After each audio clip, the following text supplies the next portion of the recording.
diabetes mellitus atau penyakit gula itu apa gitu? Biasanya sudah tahu, biasanya bahkan sangat tahu, atau mungkin ada sebagian kita yang malah merupakan menderita dari penyakit ini. Jadi ini diabetes mellitus itu adalah penyakit gula. Kalau dari istilah bahasanya, diabetes itu artinya adalah pancuran dan mellitus itu adalah madu atau gula. Jadi seseorang yang menderita penyakit diabetes mellitus itu seperti halnya pancuran tapi yang keluar gula. Kalau pancuran di mata air itu kan biasanya, atau pancuran di kolam itu kan air yang keluar. Nah, ini yang keluar adalah gula. Jadi asalnya dari Yunani bahasa ini. Nah, selanjutnya ini kayak keseluruhan puskesmas ini. Nah, Bapak Ibu sekalian, kenapa sih kadar gula itu meningkat? Jadi sedikit saja, penyakit diabetes mellitus itu adalah tingginya kadar gula di dalam darah seorang manusia. Jadi kalau dari gambar ini, yang sebelah kanan ini atau sebelah kiri dari Bapak Ibu sekalian, ini adalah gambar aliran darah. Jadi jalan aliran darah itu membawa sari-sari makanan, tenaga menuju ke sel-sel tubuh. Di aliran darah itu membawa salah satunya gula untuk kemudian dimasukkan ke dalam sel melalui sebuah pintu. Nah, yang membuat pintu itu membuka adalah yang namanya insulin. Ya, jadi gula yang ada dalam darah itu oleh insulin akan ditangkap lalu dimasukkan ke dalam sel untuk kemudian di dalam sel itu dirubah menjadi tenaga, yang mana tenaga ini akan kita manfaatkan untuk beraktivitas. Misalkan Bapak seorang petani, pagi-pagi setelah sarapan pergi ke sawah lalu mengerjakan pekerjaan, itu kan membutuhkan tenaga. Nah, tenaga itulah yang asalnya dari gula yang kita makan masuk ke dalam tubuh, dipakai untuk tenaga. Jadi corong ini kan ada gambar corong. Corong inilah yang merupakan insulin. Insulin yang tugasnya untuk menangkap dan memasukkan gula tadi ke dalam sel. Nah, kalau yang gambar ini itu manusia normal ya. Gula ditangkap, dimasukkan sel, diubah menjadi tenaga. Itu masuk ke dalam sel otot, sel hati, sel lemak, itu dimasukkan untuk kemudian diubah menjadi tenaga. Ini manusia normal. Gulanya ada, ditangkap, masuk sel, tenaga, seperti itu. Nah, pada orang diabetes mellitus seperti yang sebelah sini, itu keadaan di mana corongnya tadi itu, insulinnya tadi itu, dia itu bisa jadi rusak sehingga tidak bisa menangkap gula tadi itu untuk dimasukkan ke dalam sel. Yang terjadi seperti itu. Ketika insulinnya tidak berfungsi, corongnya buntu misalnya ya, katakanlah begitu, maka sel itu akan kekurangan gula, hingga akibatnya tubuh kita tidak bisa mendapatkan tenaga yang kita butuhkan. Itu misalnya. Jadi tadi itu yang pada manusia normal itu akan masuk ke dalam sel otot, jadi energi ke dalam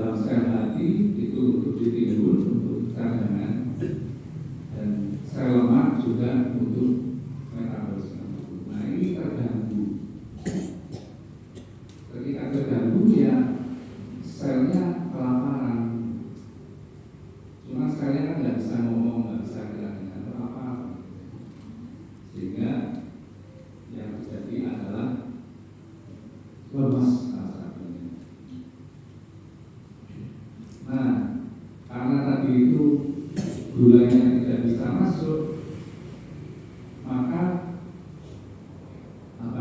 kita itu akan mengalami beberapa gejala atau tanda.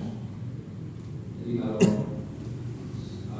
Masya Allah itu menciptakan badan kita itu sangat kompleks. Ketika ada gangguan, maka sel-sel itu akan memberikan tanda kepada kita. Nah, gejala-gejala dari kencing manis ini, yang pertama adalah sering kencing di malam hari. Lalu kita akan merasa mudah lapar dan cepat haus, dan berat badannya akan menurun. Ini 3 tanda yang pada umumnya nampak ketika seseorang itu mengalami gangguan kencing manis. Jadi kalau misalkan biasanya pasien itu mengeluh, apakah wajar ya dok? Wajar nggak ya dok saya itu kalau malam itu bangun terus saya ingin bolak-balik kamar mandi untuk buang air kecil. Terus saya itu sebetulnya badannya gemuk, tapi saya kok masih lapar saja. Padahal kalau saya makan itu sudah lapar lagi, mulai lagi, gitu ya. Lalu kok berat badan menurun, gitu. Ini adalah gejala-gejala yang harus kita waspadai. Ini terjadi gejala-gejala ini karena itu tadi insulinnya atau corongnya tadi tidak cukup, bisa rusak, bisa buntu atau bisa tidak memproduksi, sehingga gula tadi itu tidak bisa dimasukkan ke dalam tubuh. Nah, kadar gula yang tinggi itu juga menyebabkan kita itu akan membuang cairan dalam bentuk air kencing, terutama di malam hari. Nah, karena airnya itu terbuang, maka kita merasa haus terus. Kita butuh air yang lebih banyak, sehingga sering merasa haus. Karena tubuh itu tidak cukup insulinnya, maka tubuh akan mempergunakan cadangan lemak. Jadi kan tubuh kita ini kan sebenarnya ada lemaknya ya. Kita lihat bahwa ini cadangannya lumayan melimpah. Ya. Nah, itu akan dipergunakan karena gulanya nggak ada, tenaganya nggak ada, sehingga cadangan lemaknya itu akan dipakai sehingga jadi kurus, jadi berat badannya menurun. Ini adalah 3 gejala yang harus diwaspadai. Nah, selain 3 gejala tadi, itu ada juga beberapa gejala yang harus kita waspadai juga terkait kencing manis ini. Yang pertama adalah penglihatannya kabur, ya. Bukan karena usia ya. Kalau usia yang bertambah itu kemampuan matanya juga berkurang. Tapi ini wajar-wajar saja, orangnya sehat, belum juga terlalu tua, tapi sudah mulai mengalami penglihatan kabur. Kalau misalkan pakai kacamata ini sering gonta-ganti.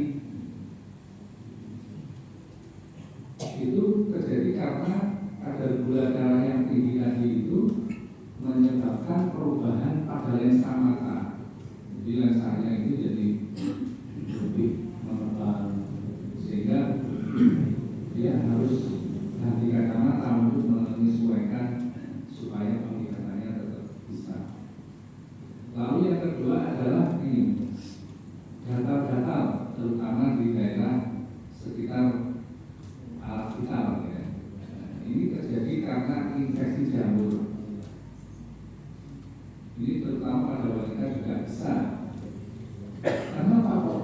Kenapa ya dok kok kencing manis bisa menyebabkan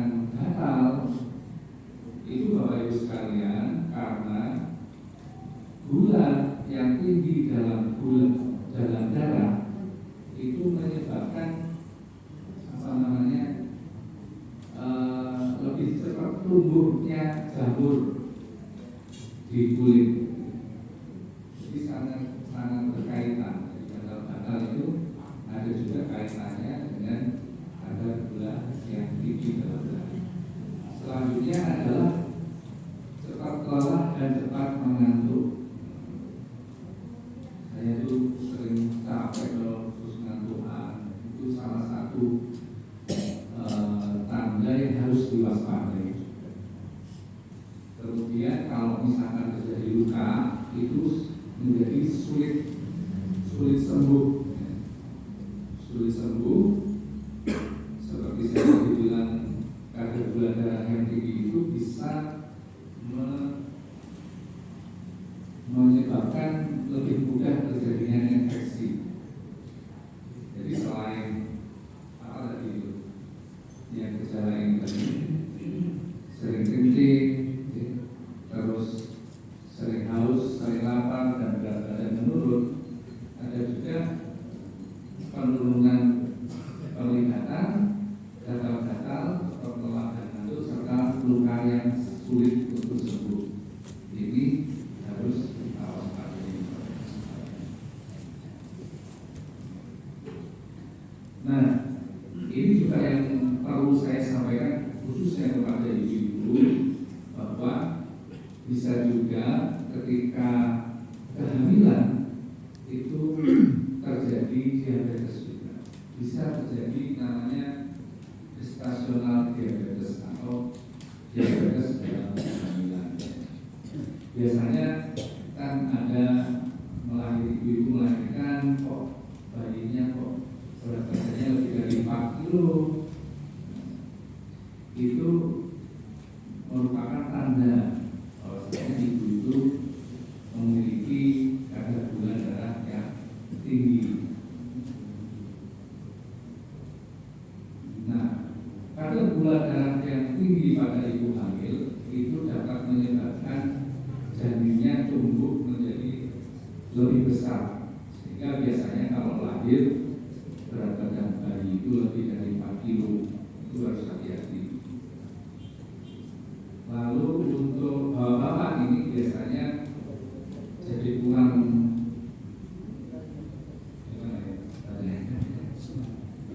semangat, kurang gairah, loyo. Ini ada. Saya pikir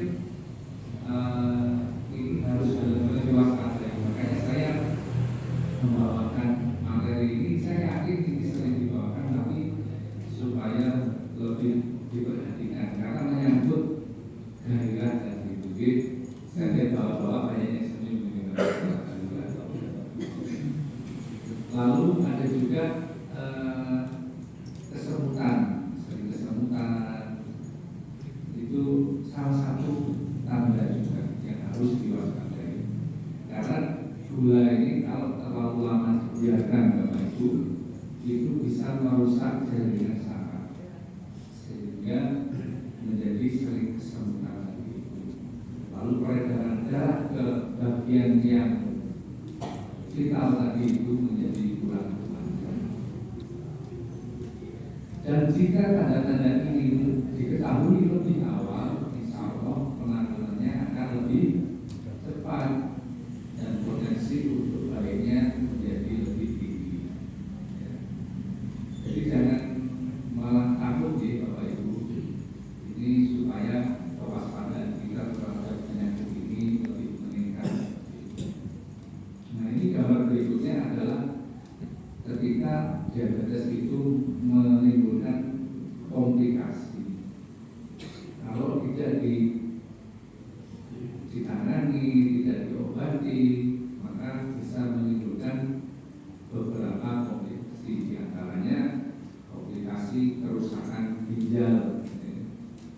Kerusakan ginjal, ginjalnya menjadi tidak berfungsi, lalu pada akhirnya seorang itu harus melakukan cuci darah. Lalu juga infeksi pada luka yang susah untuk disembuhkan, sehingga pada akhirnya yang infeksi itu biasanya di kaki, tangan itu harus diamputasi. Ya. Dan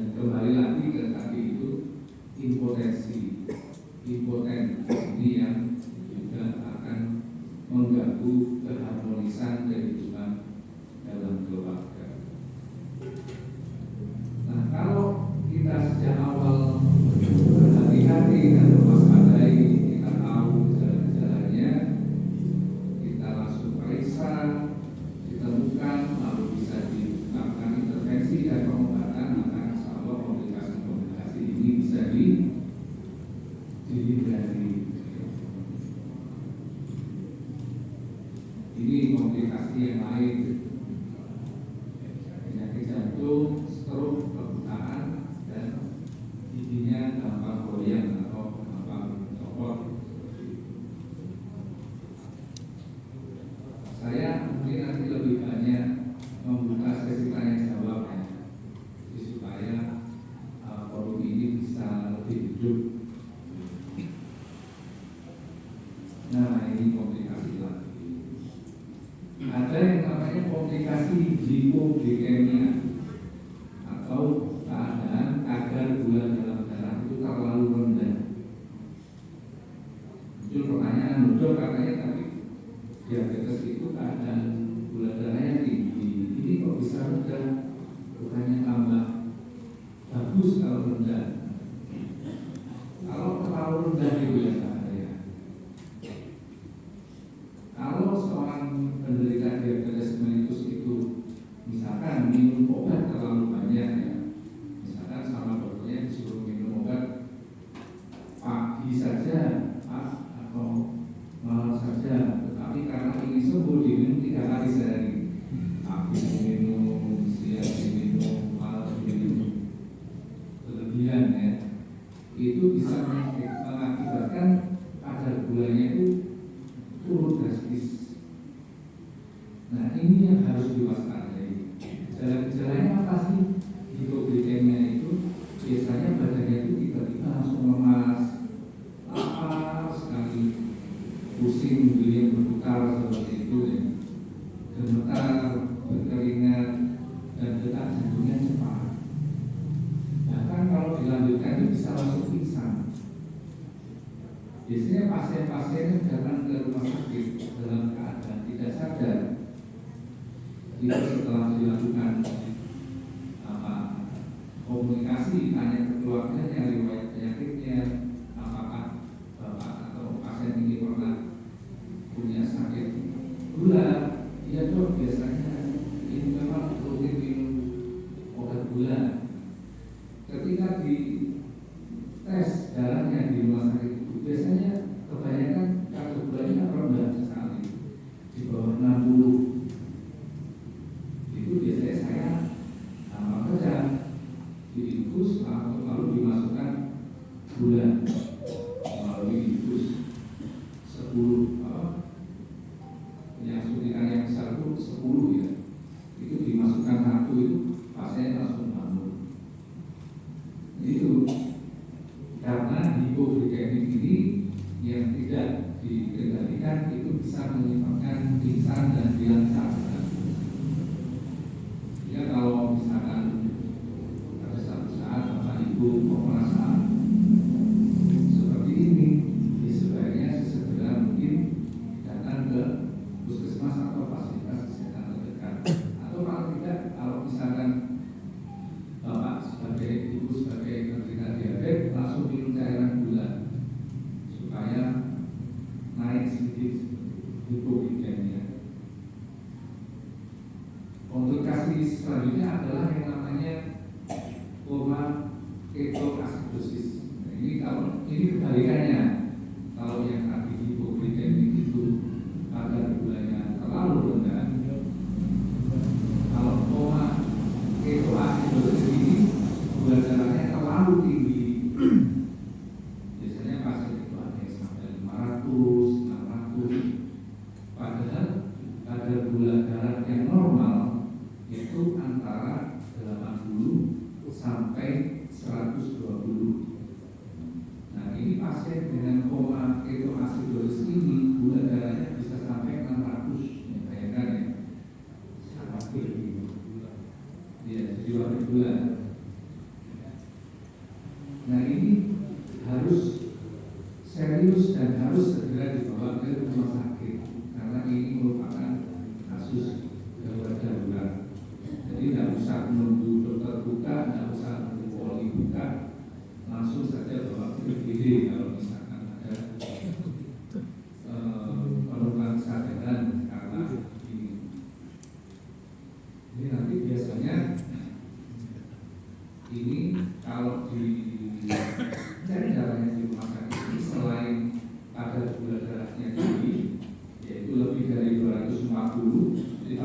lebih dari 240 itu sudah bisa menyebabkan koma ya.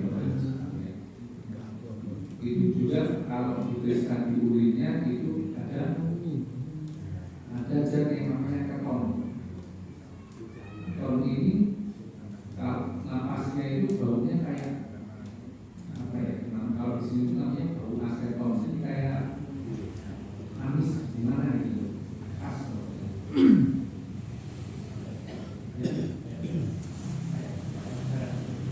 Bukan kayak darah, cuma khas sekali, menyengat. Ini biasanya itu pasiennya sudah kencing banyak duluan, sejak kekurangan cairan tubuh, mual muntah biasanya sebelum tidak sadar, biasanya mual muntah, bisa jadi sesak napas, lemas akhirnya pingsan.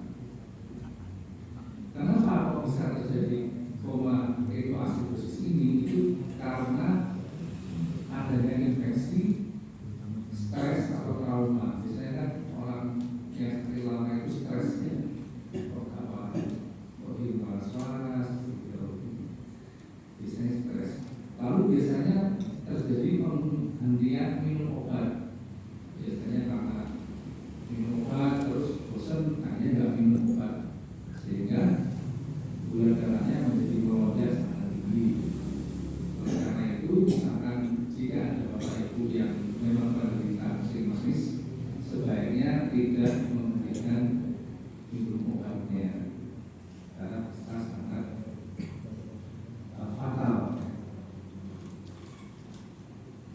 Nah, selanjutnya Bapak Ibu sekalian adalah pengelolaan kencing manis itu sendiri, yang tujuannya adalah untuk menghilangkan keluhan atau gejalanya. Misalkan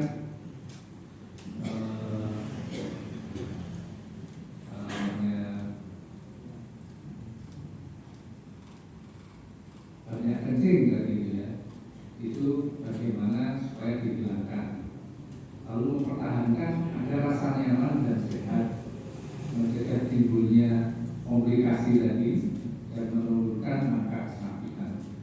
Karena Bapak Ibu sekalian, kalau penyakit kencing manis ini tidak dikelola dengan baik, ini akan menimbulkan banyak faktor ya, kesakitan, dan juga biayanya akhirnya mahal. Yang pertama, pengelolaannya adalah perencanaan makan. Ini yang penting. Pasien diabetes ini sering membayangkan jadi betapa beratnya menderita sakit ini, karena harus makanan banyak ya, dari makanan harus berpisah. Nah, ini sebetulnya tidak perlu khawatir. Tapi yang terpenting Bapak Ibu sekalian, untuk yang belum, ini mulai sekarang kita harus membatasi masukan gula. Kita harus khawatir kepada anak-anak kita, karena memang di sekitar kita itu sekarang banyak jajanan, baik makanan minuman ya, minuman terutama yang manis-manis yang mereknya minuman kekinian gitu ya. Yang kalau bapak-bapak itu biasanya apa? Kopi yang sudah sama gulanya, itu kadar gulanya tinggi sekali. Lalu minuman kalau sekarang kalau kita sudah tidak minum ya, karena Coca-Cola ini kan musuhnya Palestina ya. Coca-Cola itu dan sejenisnya itu terlalu punya sangat tinggi. Lalu juga kalau ada minuman kecil yang botolnya kecil untuk minuman kesehatan dulu, saya tidak mau dari sebelum merah, itu juga kadar gulanya sangat tinggi, sehingga sebaiknya kita memang harus membiasakan diri untuk minum air putih saja.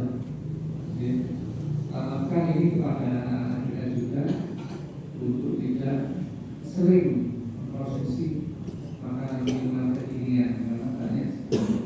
Jadi kalau misalkan beli minuman misalkan itu coba dibaca di keterangannya berapa gram gulanya. Itu sebaiknya ditinggalkan diajarkan mulai sekarang. Misalkan kita ngopi ya beri gula seperlunya saja lah, tidak perlu terlalu banyak. Buat teh juga begitu, jangan terlalu manis. Itu yang penting yang saya katakan di sini. Karena lebih sekali. Lalu yang kedua adalah melakukan aktivitas fisik olahraga yang teratur. Mungkin Pak, selain pengajian, kita harus juga mempunyai kegiatan olahraga bersama mungkin ya. Dilatih-latih olahraga yang ringan tapi rutin teratur supaya warga kita ini gerak ya, aktif ya, tidak diam saja.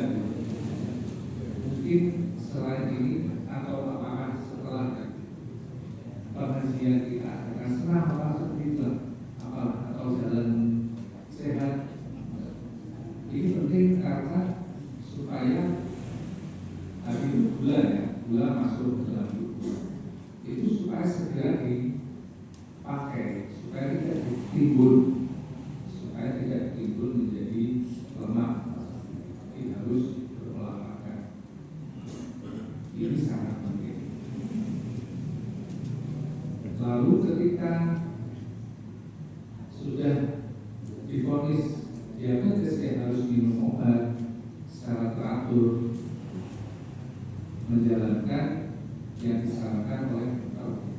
Ini obatnya, karena ada beberapa macam obat ya Bapak Ibu sekalian, ada yang hanya boleh diminum sebelum sarapan, ada pagi hari, ada yang hanya boleh diminum malam hari.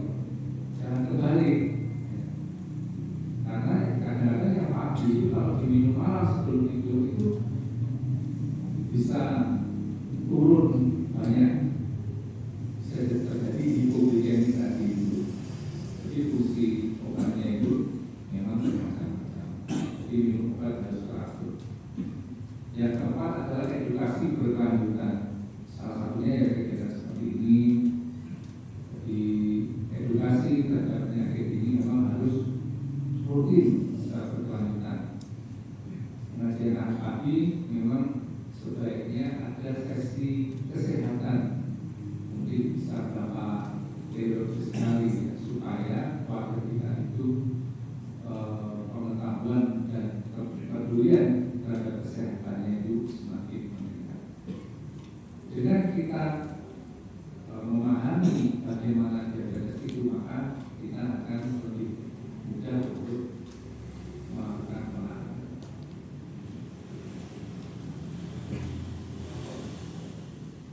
Yang terakhir adalah ada kalimat, jangan kita mau untuk dikendalikan oleh diabetes, tetapi kita harus bisa mengendalikan kadar gula darah kita itu supaya ideal.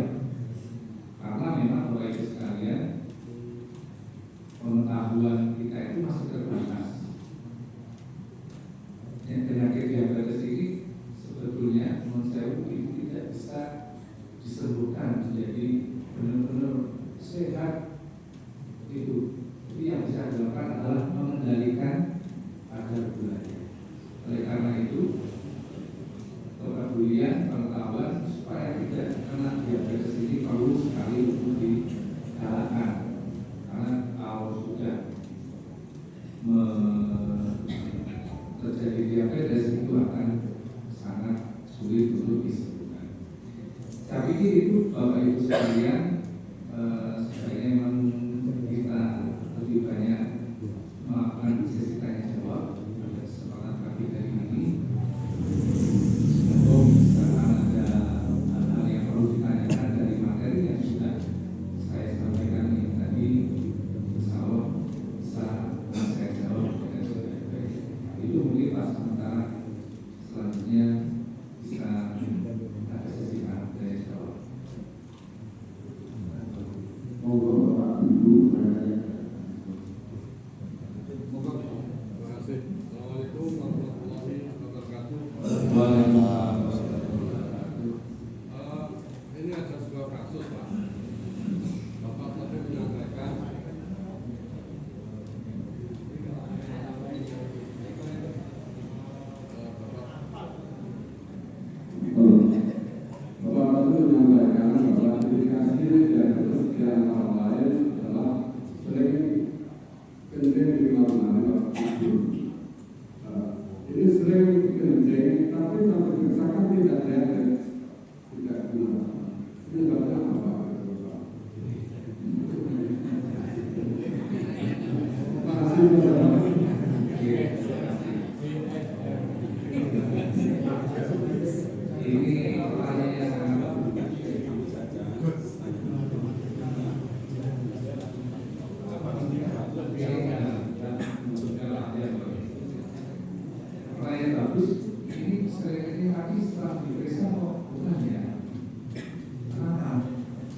insya Allah karena itu.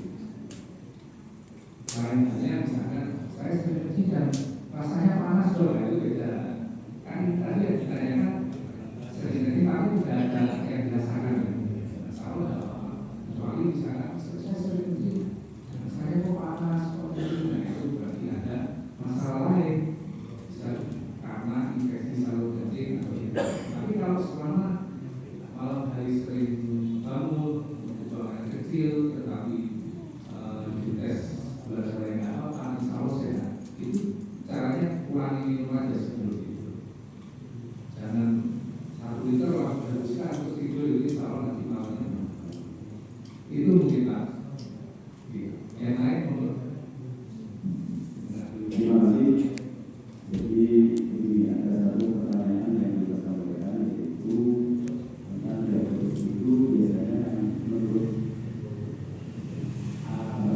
bahwa kalau misalnya orang tuanya itu tidak meninggal penyakit berat, kalau keturunan dulu biasanya dari keturunannya itu sampai ada beberapa anak apakah seperti itu benar?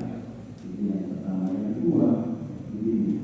Jadi kalau biasanya ini ada perubahan cuaca ya, misalnya kalau lagi panas itu biasanya anaknya ini kencingnya ya, tapi saat kemudian terjadi hujan musimnya sendiri itu tiba-tiba sering kencing, tetapi begitu perubahan itu berubah maka normal kembali. Apakah seperti ini ada sebuah gejala yang bisa menimbulkan Terima kasih. Kalau presentasi biasanya sih diterangkan, oh penyakit diabetes ini keturunan ini tadi mas ngajak kita supaya ada pertanyaan ini. Jadi salah satu faktanya bahwa diabetes ini bisa menurun ya. Bisa, saya bilang bisa, bukan berarti semuanya menurun juga. Karena memang penelitiannya ternyata ada juga kok anaknya orang tuanya itu menderita diabetes tapi anaknya itu tidak, itu ada juga. Tapi memang potensi seseorang menderita diabetes lalu itu menurun kepada anaknya itu potensinya lebih besar dibandingkan orang yang tidak diabetes. Karena diabetes itu sebetulnya ada 2 macam ya, yang biasanya itu diabetes tipe 1 dan diabetes tipe 2. Diabetes tipe 1 itu penyebabnya karena insulinnya tidak ada. Jadi memang sel beta pankreas yang fungsinya untuk memproduksi insulin itu memang tidak berfungsi, sehingga memang insulinnya tidak ada. Jadi otomatis itu gula darahnya itu akan naik terus. Nah ini yang potensinya menurun itu di sini. Jadi diabetes karena pabriknya itu tidak memproduksi. Ini diabetes tipe 1 inilah yang menjadi penyebab penyakit itu menurun ke anak-anaknya. Lalu ada diabetes tipe 2. Ini bukan karena pilkada ya Bu, saya bilang 1 2 tidak ada ya. Diabetes tipe 2 itu terjadi karena insulinnya itu diproduksi karena pankreasnya itu memproduksi insulin, tetapi rupanya insulinnya itu istilahnya kurang sergap gitu ya, malas-malasan. Kan dia tuh fungsinya itu malah gula, lalu dimasukkan ke sel. Insulinnya itu malas, ya wes gulanya akeh, malas saja. Itu penyebabnya seperti itu. Sebetulnya insulinnya ada, tetapi dia malas. Sehingga tadi saya sampaikan olahraga itu adalah salah satu hal yang paling penting untuk penderita diabetes maupun orang normal supaya insulinnya itu tidak malas. Insulinnya itu rajin nangkap gula masukkan ke sel supaya itu. Nah, jadi ada juga begini.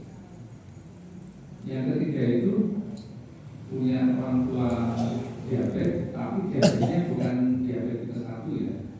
Diabetes karena pola makan yang kita coba tadi itu. Kebiasaannya malas, tidak mau gerak, itu menurun ke anaknya. Anaknya anaknya itu juga malas minum berat, terus banyak minum gula, sehingga akhirnya diabetes.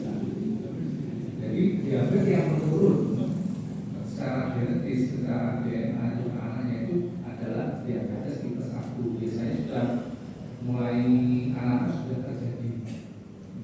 Ciri-cirinya itu, kalau punya orang tua diabetes, kok masih anak-anak, remaja kok sudah diabetes, itu kemungkinan besar diabetesnya tipe 1. Pengobatannya juga lain. Kalau diabetes tipe 2 tadi itu kan insulinnya ada, sehingga dia cukup minum obat untuk meningkatkan kerja insulin. Tapi kalau yang diabetes tipe 1, karena insulinnya tidak terproduksi, harus suntik insulin. Itu mungkin sudah terjawab semua ya Pak. Oke. Jadi intinya kita memberikan edukasi juga kepada anak-anak kita supaya dia berolahraga, supaya insulinnya tadi tidak pas. Oke, monggo kalau ada pertanyaan lagi. Terima kasih. Assalamualaikum warahmatullahi wabarakatuh. Waalaikumsalam. Saya tertarik dengan dokter yang membahas akhir ini berkaitan dengan sakitnya orang tua, yaitu gula. Mungkin yang saya ingin sampaikan berkaitan dengan mungkin dari mungkin untuk kalian potensi untuk kena gula itu mungkin sangat tinggi karena apa? Usia kita mungkin rata-rata di atas 50. Yang saya ingin sampaikan untuk menjelaskan Pak Dokter bagaimana caranya untuk mengatasinya. Mungkin beberapa kali tadi kita mendengar, oh ini, tapi bagaimana caranya untuk mengatasinya? Dari Pak Dokter. Ini mumpung Pak Dokter, maka saya bertanya berkaitan dengan kencing manis. Jadi ini Pak Dokter. Pengalaman pribadi untuk saya sendiri. Saya sudah dari 60. Saya praktek gula mungkin 180. Terus dengan cara bagaimana kesehariannya. Memang sampai sekarang ini belum ada tanda-tanda arah sana. Maksudnya masih fit lah tadi. Dan mudah-mudahan dihindari dan itu. Yang saya inginkan dari Pak Dokter, jadi berkaitan dengan misalnya dua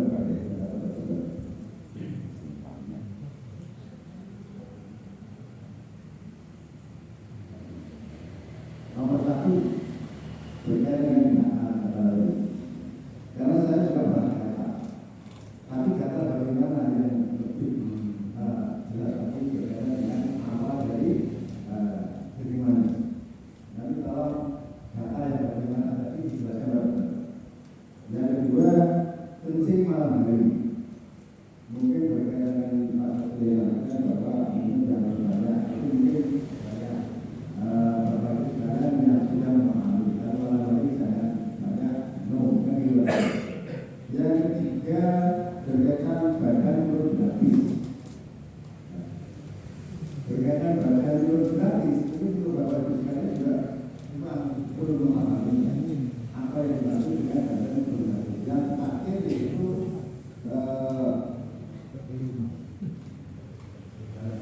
pengendalian juga.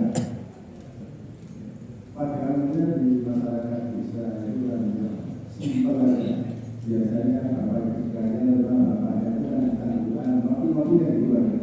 Mungkin lebih baik untuk pengalaman saya untuk berkaitan dengan kopi itu mungkin apa betul lebih baik kopi putih nggak usah pakai gula. Saya kira yang Dokter selanjutnya mudah-mudahan yang hadir di jamaah ini dalam keadaan sehat, terus tidak ada yang terlibat penyakit kencing manis. Yang kedua mungkin perlu penjelasan dari Pak Dokter karena kajian ini berkaitan dengan kesehatan. Assalamualaikum warahmatullahi wabarakatuh. bagus ya. Saya jawab dari yang paling belakang aja yang paling belakang. Jadi kenapa kok pada penderita diabetes itu terjadi penurunan berat badan? Karena kita kembali tadi, salah satu gejala diabetes adalah rasa lapar yang berlebihan, haus yang berlebihan. Jadi sudah makan tapi kok masih merasa lapar. Yang pertama itu karena gula yang ada di darah tadi tidak bisa masuk ke dalam sel sehingga kita nggak ada tenaganya. Karena tenaga itu tidak bisa dipergunakan, maka cadangan-cadangan lemak yang ada di dalam tubuh itu akhirnya dibakar sama tubuh, sama badan, dibakar sehingga akhirnya berkurang berat badan. Lemaknya itu, gula itu kan sumbernya dari makanan karbohidrat, ya, beras ataupun beras ya. Itu isinya karbohidrat diubah menjadi gula, lalu dimasukkan ke dalam tubuh untuk dijadikan tenaga. Selain dijadikan tenaga langsung, itu dimasukkan ke dalam tubuh itu sebagai simpanan, ke dalam otot itu sebagai simpanan massa otot, menjadi lemak itu sebagai simpanan lemak. Nah, ketika badan itu sel insulin tidak bisa memasukkan gula, maka simpanan-simpanan yang ada sebelumnya banyak dikeluarkan karena kita butuh tenaga yang banyak. Tapi karena gulanya tadi tidak bisa dimasukkan untuk menjadi tenaga, maka simpanan yang lama itu akhirnya dibakar sehingga menjadi lama-lama menjadi kurus. Itu penyebabnya. Lalu yang selanjutnya apa ya? Gatal. Kalau dalam literasi ini memang tidak disebutkan gatal yang seperti apa.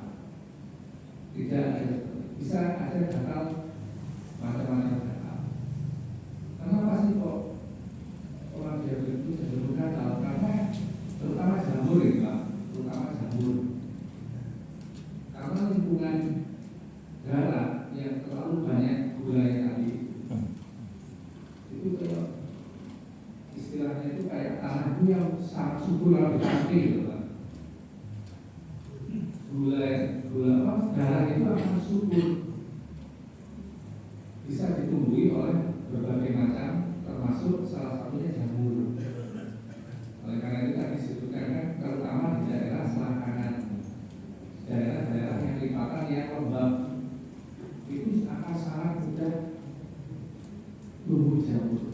Karena sebenarnya darah itu dialirkan ke sini itu melalui pembuluh darah kecil-kecil yang namanya kapiler. Jadi jamurnya itu akan lebih lebih subur, terutama di lipatan kulit, biasanya selangkangan. Oleh karena itu kalau misalkan Bapak Ibu gatal ya, itu salah satunya perlu juga melakukan pemeriksaan gula darah untuk menghilangkan kemungkinan apakah itu diakibatkan karena kadar gula yang tinggi. Jadi tidak ada spesifik Pak. Jadi gatalnya bagaimana itu tidak. Tapi pada umumnya itu terjadi di lipatan-lipatan di selangkangan karena akan lebih mudah tumbuh jamur seperti itu. Apalagi Pak yang kedua? Tadi sudah ya, oke. Sama gatal, sama kecil tadi sudah. Bapak ini dulu. Baju merah.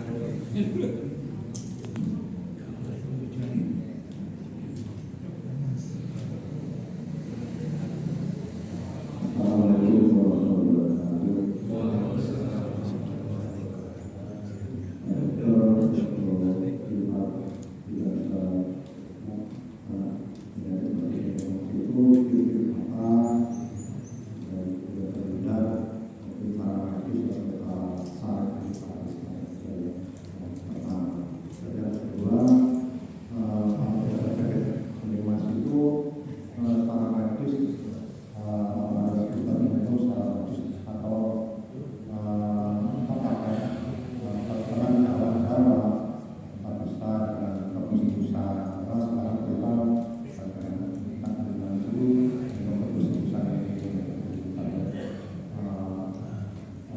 ketika saudara saya itu mengingatkan ini sampai 500, tapi dia masih bisa aktivitas olahraga, masih matanya juga tidak buta. Perlu nama atau tempat saja. Sudah terima kasih. Assalamualaikum warahmatullahi wabarakatuh. Waalaikumsalam.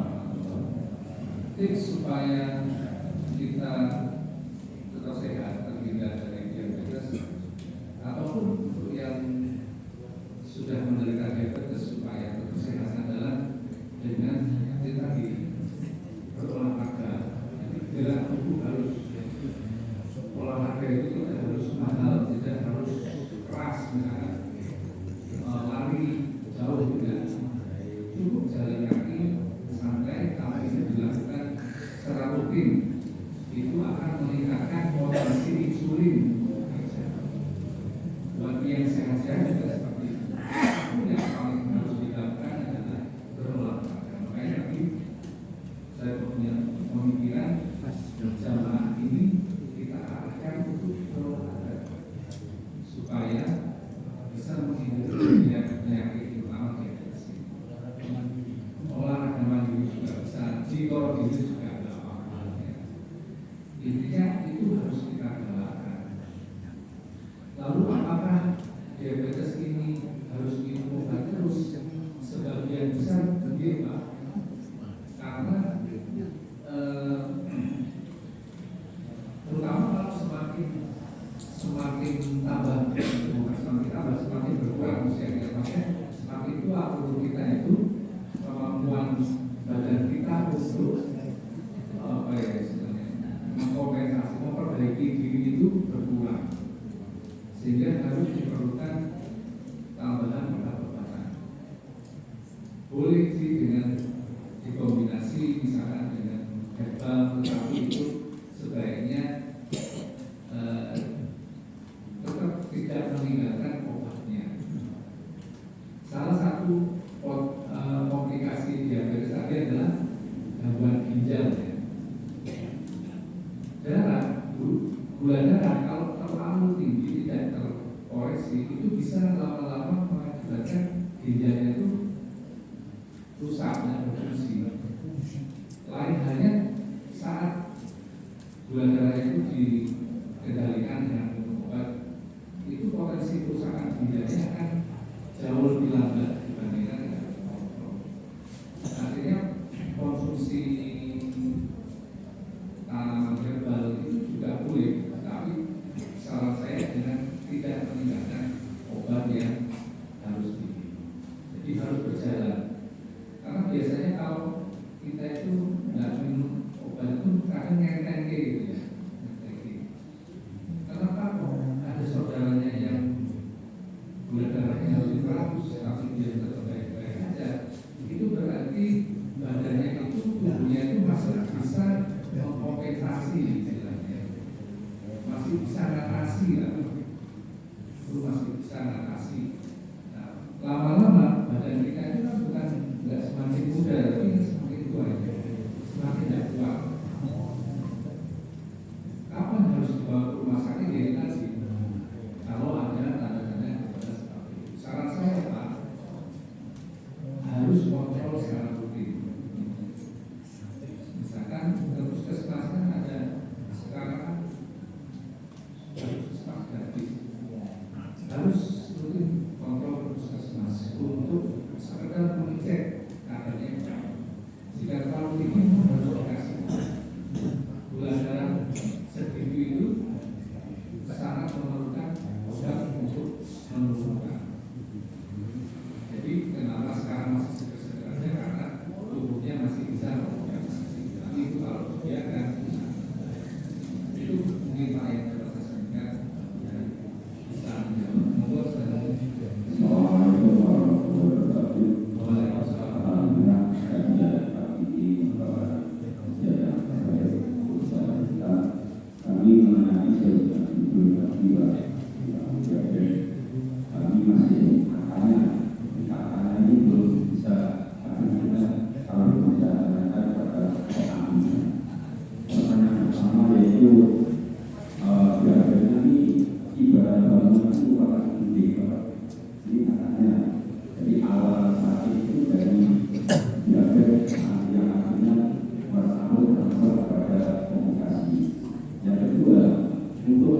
antisipasi diabetes ini jadi masyarakat juga bisa diantisipasi dengan puasa. Ini apa betul tidak dan pengaruhnya apa? Dengan puasa ini kok sudah mengidap penyakit kok langsung puasa? Terima kasih. Assalamualaikum warahmatullahi wabarakatuh. Waalaikumsalam. Ini menarik sekali. Kita beruntung kita menjadi umat Islam ya, karena agama kita itu mempunyai salah satu kewajiban yang sangat luar biasa bagi dunia kesehatan, yaitu puasa. Puasa itu akan menjadi pengendali yang baik untuk gula darah. Itu secara medis diteliti ya memang ternyata terbukti, karena keadaan orang berpuasa itu kita kan tidak makan apa-apa tuh, tidak makan nasi, tidak minum manis, tidak makan gorengan gitu ya, karena sebetulnya hakikatnya semua makanan itu isinya juga gula. Ketika kita berpuasa, masukan karbohidrat kita menurun, bahkan nggak ada selama durasi puasa itu, maka kadar gula itu akan turun. Nah, ketika turun itu, ketika kita sahur, ya, setelah sahur itu sebenarnya tidak tidur tapi aktivitas, maka makanan yang masuk saat sahur tadi itu akan langsung diproses, ditangkap insulin, ada yang dimasukkan otot, ada yang dimasukkan sel hati, ada yang dimasukkan sel lemak untuk disimpan, sehingga akhirnya gulanya dia sudah akan diambil semua sehingga kadarnya turun. Nah, ketika seorang penderita diabetes berpuasa, itu otomatis akan sangat membantu menurunkan. Jadi sangat luar biasa. Tapi tetap kalau misalkan memang darahnya itu cenderung tinggi sekali, tetap setelah puasa nanti biasanya kalau malam tetap harus minum obat. Tapi bahwa dengan melakukan puasa itu akan sangat membantu tubuh itu untuk mengendalikan kadar gula. Sehingga bagi yang sehat, orang normal, orang anak diabetes itu memang puasa itu lebih baik. Seperti itu kita ya. Jadi selain berolahraga, selain beraktivitas, kita juga sangat perlu untuk melakukan puasa di luar puasa. Memang yang saat bulan Ramadan bisa puasa Senin Kamis, bisa puasa yang lain-lain, yang mungkin juga bisa asal jangan puasa putih. Jangan. Ini kan puasa itu memang sangat membantu untuk menurunkan kadar gula darah. Assalamualaikum warahmatullahi wabarakatuh. Mungkin saya mau menanyakan yang di luar saya, tapi saya tertarik. Boleh saja. Jadi istri saya ini anggota dokter. Asmanya itu seperti asma aku dulu. Jadi saya itu apakah asma itu bisa sebutkan atau dalam artian variasi gejalanya itu berkurang, bukan hampir setiap hari gitu. Yang kedua itu kita sudah menjalani kiat-kiat untuk tidak ada segala lagi, seperti tidak minum es, terus tidak keluar malam-malam, tidak itu dalam kipas itu seperti itu. Tapi setelah satu hari misalnya kita keluar malam, lalu pasti dulu terjadi dulu kamunya umar lagi seperti itu. Makanya saya pengen tahu penjelasan dari asma tersebut. Apakah orang yang sudah terkena asma itu orangnya terkena asma itu apa sudah seperti kayak orang ini gitu. Mohon penjelasannya. Assalamualaikum warahmatullahi wabarakatuh. Asma itu dasarnya adalah penyakit alergi. Jadi ketika tubuh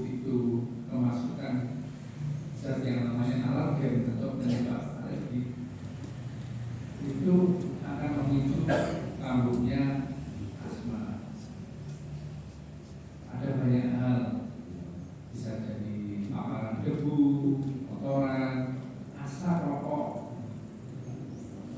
Mudah-mudahan mereka tidak merokok, karena asap rokok itu akan menempel di rambut, menempel di baju. Ketika dekat sama orang asma yang dia penyebabnya karena asap tadi, partikel itu akan terhirup. Dan ketika masuk dalam saluran pernapasan itu bereaksi langsung. Jadi mungkin etiologi atau penyebab asma itu seperti itu. Jadi ada alergen penyebab itu masuk, bisa partikel, bisa asap, bisa hawa dingin, bisa stres, bisa juga makanan. Apakah bisa disembuhkan? Bisa dikendalikan. Caranya adalah berolahraga. Saya menderita asma dulu waktu SD. Lalu saya melakukan ketika sekarang yang diumumkan. Sekarang mencoba. Lalu saya melakukan olahraga rutin, terutama yang menggunakan pernapasan bela diri waktu itu, atau olahraga renang yang mempergunakan pernapasannya. Itu insya Allah sembuh, saya sembuh. Ya kadang kala setahun sekali kadang pernah buat, tapi nggak sehat. Kalau penderita asma sebaiknya melakukan olahraga, bisa renang atau bela diri, tapi bukan sepak bola. Jadi olahraga yang itu insya Allah. Lalu yang selanjutnya ya kita menghindari diri dari lingkungan-lingkungan yang bisa mengakibatkan kabut. Kalau merokok sebaiknya berhenti, atau sebelum ketemu keluarga di rumah langsung kamar mandi, lepas baju, mandi keramas, sehingga asap-asap tadi itu bisa hilang. Itu baru berkumpul keluarga. Insya Allah nanti kalau ada waktu kita bisa menjalankan penyakit-penyakit yang lain. Itu mungkin Bapak Ibu sekalian, saya sekali lagi mohon maaf sekali. Sangat mungkin materi cara saya menyampaikan ini kurang berkenan